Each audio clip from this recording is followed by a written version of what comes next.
President Trump has never shown any reluctance to sacrifice a surrogate to serve a short-term political need, so he apparently did not think twice this week about exposing a series of staff members to ridicule as he repeatedly shifted his explanation for firing James B. Comey, the FBI director.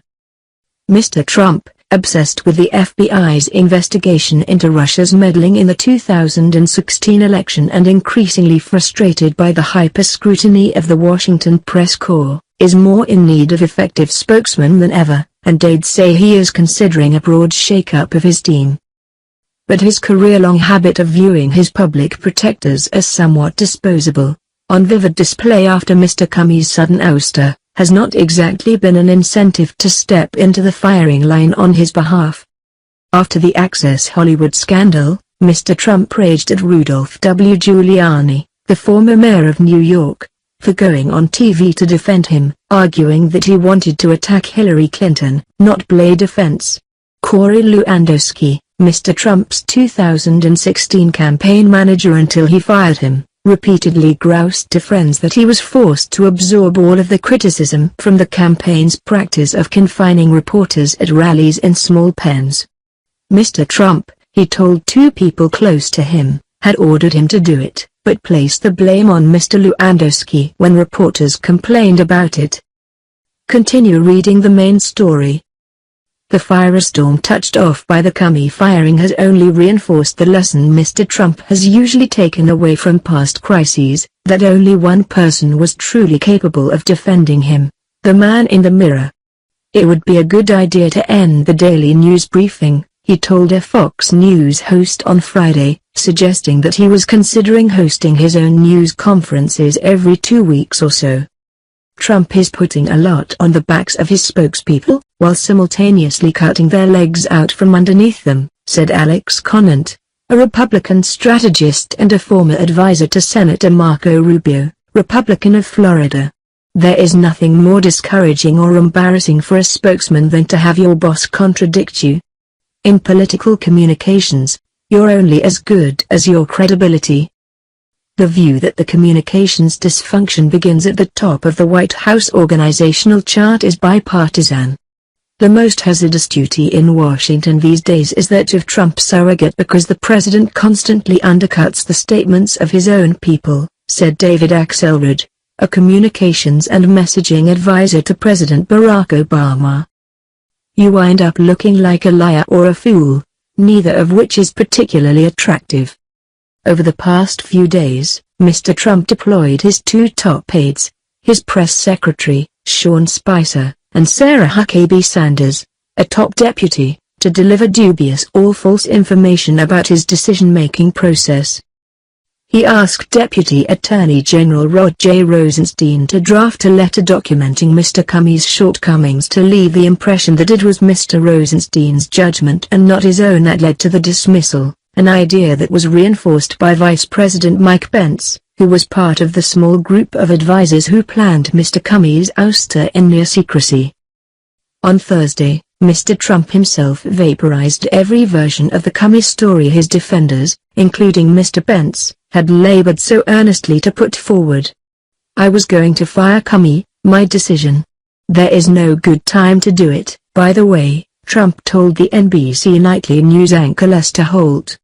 I was going to fire regardless of the recommendation made by Mr. Rosenstein, he said. Few of Mr. Trump's eruptions have had such a destructive effect on his administration or left such deep resentments among his scarred staff, according to Trump aides and surrogates. And the blowback from the Comey decision and the way it was handled have accelerated the discussions about possible changes in the White House. The problem is, it is not clear what type of changes Mr. Trump is prepared to make or who he can draw as a replacement. In the short term, Mr. Trump and his team have focused their energies on a familiar fixation, rooting out leaks in the leaky West Wing. The president, said Newt Gingrich, the former House Speaker, resembles a quarterback who doesn't call a huddle and gets ahead of his offensive line so nobody can block him and defend him because nobody knows what the play is.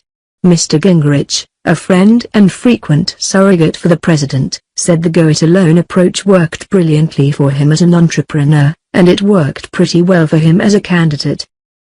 But it minimizes the ability of the presidency to both protect him from mistakes and to maximize his strengths, said Mr. Gingrich, who is working on a biography of Mr. Trump. At some point, I hope he's going to learn that taking one extra day, having the entire team lined up. I don't think he always helps himself. I think 10% less Trump would be 100% more effective.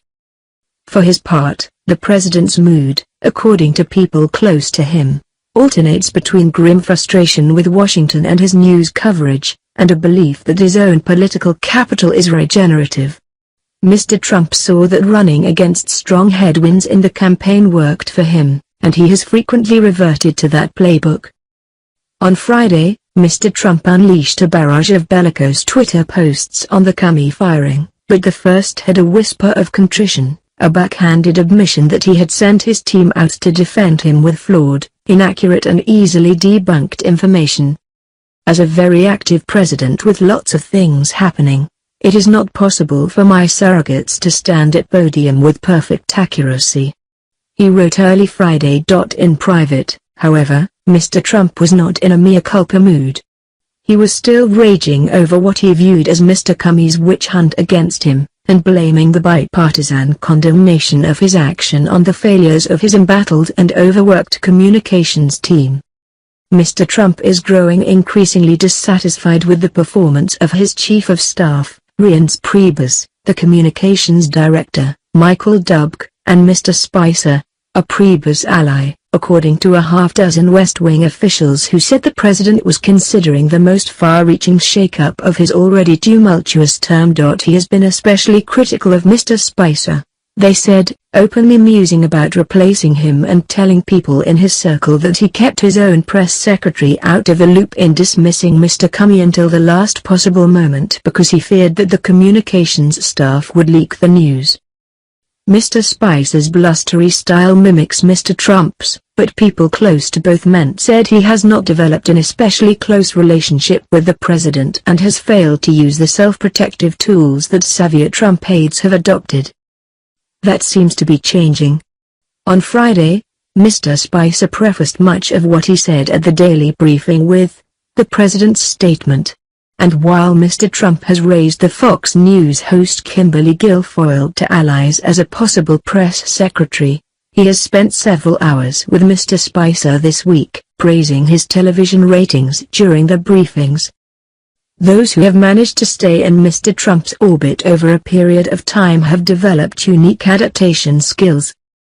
Campaign aides learned not to lean too much on his accounts of events, steering away from unequivocal public pronouncements unless they could point to his words. Mr. Trump's 4-decade career in real estate, casinos and entertainment has given him a sense, associates say, that a tacit agreement exists between him and the people who work for him. In exchange for the wealth, fame and power he conveys to them, they agree to absorb incoming fire directed at him. With Mr. Trump, it's pretty simple. Once he makes up his mind on something, that's it, said Sam Nunberg, a former Trump political advisor who remains close to the president's team. You either work for him or quit, Mr. Nunberg added.